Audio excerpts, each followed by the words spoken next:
What's going on, everybody? This is Living in Arizona Now, and today we're going to talk about things to know about moving to Arizona. For those of you who are coming from out of state, out of the country, or who knows where, this video is for you. Let's dive in. Also, before we dive in here, I'd like to tell you guys about our merch launch. Check the link in the description if you guys are looking for some Arizona gear. We just launched the Teespring campaign, so check it out. Alright, so the very first thing we're going to talk about is driving in your car. Things to know about driving in Arizona. Number one, window tint. Out here, it's a thing. Some people even go so far as to even break the law getting limo tint. I don't recommend that. But window tint in Arizona is really important. They do have thin layer of tint that blocks out 95% of the UV rays. You may want to look into that. And then you get the dark tint on it. Also, another thing about driving in Arizona, getting in the car in the summertime, oh my gosh, it is hot. Sometimes your steering wheel, your seats can really cook your skin. It's tough on you, okay? But the next thing is going to be air conditioner. You're gonna wanna have an air conditioner that works out here in Arizona. And believe it or not, even in the winter time, sometimes we get frost on the windshield in the morning, so keep that in mind. And to further expand on driving in Arizona, get ready to drive a lot. We talk about this in so many of our other videos, but it's not a joke.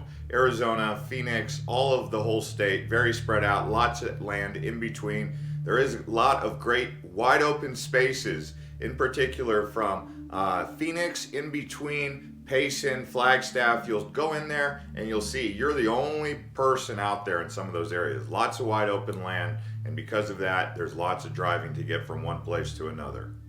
Let's talk about your pets. So when you're bringing pets from out of state, your dogs, your cats, the first thing I'm going to want to remind you about is coyotes. So there are a lot of coyotes out here in Arizona, and if you put them in your backyard at night, especially if you live in the foothills or in the suburbs, coyotes have been known to take your furry pets. I know that's not something you want to hear, but hey, that's the truth. At night, out here in the desert, you'll see coyotes. They come out around sunset, and they're already looking for what they can find. By the time midnight comes around, they're already trying to come up into your backyard. Some in Ahwatukee have even been known to come into your backyard during the daytime. So pets, Arizona is a really friendly pet state. The apartments, the renters, they're really friendly to pets, but coyotes, not so much. There's also hawks, owls, javelinas that may try to mess with your animals, and we do also get mountain lions and bobcats. But I consider coyotes to be the main threat to your pets. And to further expand upon the pet thing, your pet's in the backyard in 110-degree heat, that's not a good idea. So just so you know, there is laws about that. Your neighbors might even call animal control about that. So your pets always need water in the backyard.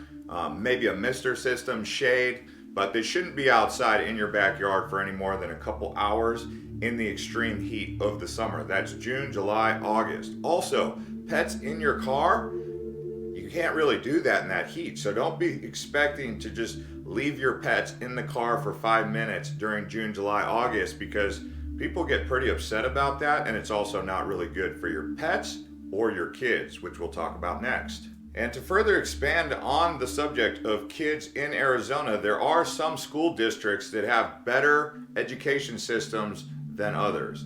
Gilbert, Scottsdale, really good. If you do a little research online, you'll discover that Arizona isn't known to have the best public school system in America. It's actually among some of the lowest around the country. So kids out here, though, they do have a very vibrant outdoor lifestyle playing in the desert. Me personally, I grew up in the desert and I loved it. I had tree forts, I had mud ball forts, I had go-karts, dirt bikes, all that fun stuff. And I played tons of sports. So I think life in Arizona for kids is more of an outdoor kind of experience than an intellectual kind of experience. I mean, how many days of sunshine do we got every year? 300 days? So there you go. Now, when it comes to that outdoor vibrant lifestyle, let's talk about that. Arizona has many national parks and state parks to explore. The more you get into that, you'll discover the petrified forest. You'll discover all of the Native American ancient civilization Indian ruins that we have out here. We have the Grand Canyon, of course. Everyone knows about that, right? You have Oracle. You have that area around Mount Lemmon, the state park down there. So state park, national park, I mean, I didn't even really touch on the most of them right there, majority of them. There's still so many that I need to explore, and I've explored many of them. Caves, all that jazz. So if you guys like to get out in the great outdoors, Arizona is going to be a great place for you, trust me. That's not even to mention the lakes, the water, the rivers, all the forest, the desert, which is my favorite place to explore, the mountains, the hiking, so enjoy all that. And to further expand upon food, now, depending on who you ask, some people will say that Arizona doesn't really have a very amazing culinary scene, that the gastro scene in Arizona isn't the best. Well, it turns out Tucson is considered a UNESCO World Heritage Site for gastronomy, so that tells you something. Now, that's for the Native American cuisine. Now, when it comes to Arizona's cuisine overall, we have a wide variety of foods you can get in Scottsdale, Gilbert, all across the valley. We have Asian food, sushi, you can get all of that here. But for me, it's Mexican food. I think that's the thing you're gonna notice the most about Arizona is you can get some really good Mexican food, tacos, burritos. That's the thing out here in the Southwest, even if you go to California. With that said, hopefully you guys like spicy food. Spicy food is basically what's going to really stand out for you when you're coming from New England or the Northwest, because we have a lot of jalapenos, habaneros, you know, different types of spices in our foods, in the salsa and whatnot. So get ready for that.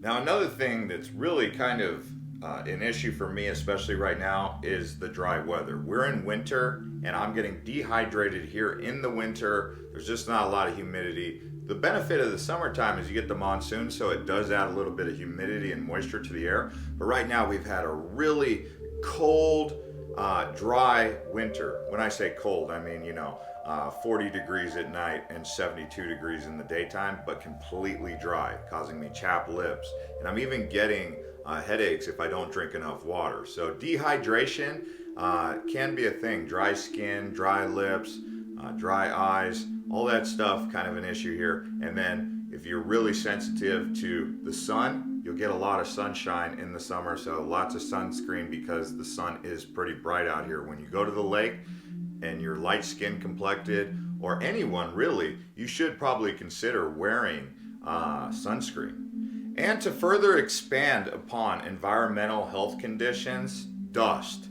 construction, that really causes a lot of dust out here, and when it's dry, we're in a drought kind of right now, especially in Phoenix and Tucson and the desert areas. That dust in the air even carries with it certain types of spores like valley fever, but the dust also causes allergies. So you get things that are in the pollen in the dust.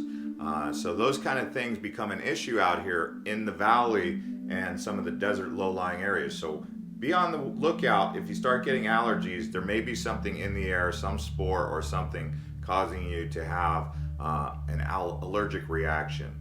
And so that's something to consider about the weather conditions out here in Arizona also. So I did just touch on construction. Let's further expand upon the construction. Out here in Arizona, it seems like construction is always going on. It's not like one of those places in, say, Canada, Montreal, for example. They say we have two seasons out here, winter and construction. Well, in Arizona, it's year-round construction, whether it's the Loop 101 or the 202 or one of your main corridors that you're getting on and off the freeway on. Lots of construction all across Arizona. So that's something that it just seems like never stops. Growth, construction, development. So be on the lookout for that when you get out here, the constant construction, and that does affect traffic flow. Now, when it comes to the actual people, for the most part, we're friendly people. I think, I would say I'm friendly. I would say most of the people that I know are friendly. But I will say this about Arizona. Not everyone in Arizona has the same kind of attitude. Although we do have a similar attitude that's probably different than where you're coming from, I can personally tell you that Scottsdale people are different than Gilbert people. Glendale people are different than Scottsdale people. So you have this variety of different attitudes and approaches just dependent upon what part of Phoenix you're in, what part of Tucson you're in, and what part of Arizona you're in, Flagstaff, Prescott. For the most part, really a pretty friendly place to everybody. We have a lot of what I consider to be equal rights for everyone. I don't think there's anything that's going to really stand out too much about that. You do get a little bit of hostility and animosity. Some people just have bad days or just haters, and unfortunately they exist out here. But Arizona is pretty much a friendly state. Now, also when it comes to the people, you'll notice we have a lot of 55 plus communities. Why is that? Well, Sun City was one of the first master plan communities for the elderly. And once Sun City got established, other 55 plus communities popped up alongside there. You have a lot of mobile home parks for 55 plus. And then those people tend to actually be what we call snowbirds. People who come from the north to get out of the cold winters, and they come down here to Arizona in their RVs, stay at their mobile homes. It's like their second home. Arizona is a retreat for a lot of those snowbirds. So you will see, especially in the wintertime, more, let's just call them 55 and over crowd, okay?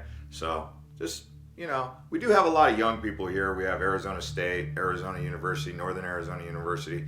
It's just, that's something that you may think is a little bit different than where you're coming from. Just a few more old people, and that's probably a good thing because they're pretty friendly for the most part. And so the last thing we'll touch on, which always keeps coming up, I know this one's a little bit of a sore subject, scorpions, creepy crawlies. I don't think you have much to worry about with that. Now, the two places that I've lived here in the last 3 years haven't had any scorpion sightings, no rattlesnake sightings. The only thing I did see was field mice. But there are people in certain communities across Arizona that have had problems with scorpions. So if that's something that you're really, really concerned about, ask the landlord or the apartment complex if they have a problem with scorpions. Typically new builds don't have problems yet with scorpions, but if you're one of those people who's worried about creepy crawlies, scorpions are the big thing, then probably followed by rattlesnakes. And you don't typically get the rattlesnakes unless you live in the foothills or in the desert areas. If you live in the city, you're not going to have problems with rattlesnakes. But creepy crawlies, you might get a couple centipedes and maybe a few other bugs like black widows. You'll get those in your backyard, and you don't want to be stung by one of those. What are they, venomous? Right. You have the venomous and you have the poisonous creatures. As far as other reptiles, we have one that you probably will never see because they're extremely rare. It would be the Gila Monster. But you don't want to get bit by the Gila Monster either. It's got venom, I believe. People always come down on me because I get the venomous and the poisonous confused. I'm not a scientist when it comes to that, but you guys get the general idea about creepy crawlies. So anyways, that's going to conclude this episode about things to know about moving to Arizona. I hope you guys enjoy your time getting settled in here. Just remember, the grass isn't always greener on the other side. Be realistic. If you're moving out here, embrace the culture, embrace the lifestyle, the outdoor lifestyle, and you will probably find yourself having a pretty good transition. If you find yourself in one area just spending time in the city or in your house, neighborhood, the whole time you're here, it may wear on you a little bit, okay? But once you get outside the cities and off the beaten path and do some exploring, you really start to settle into a happy experience here in Arizona. Again, if this is your first time to living in Arizona, please do consider subscribing and watching some of our other videos from across the state, our driving tours and whatnot. Also, check the merch in the description if you guys are looking for some pretty interesting gear. And let us know what kind of merch you guys like, because we'd love to hear from you. So thanks to everyone for watching, and we'll see you on the next one.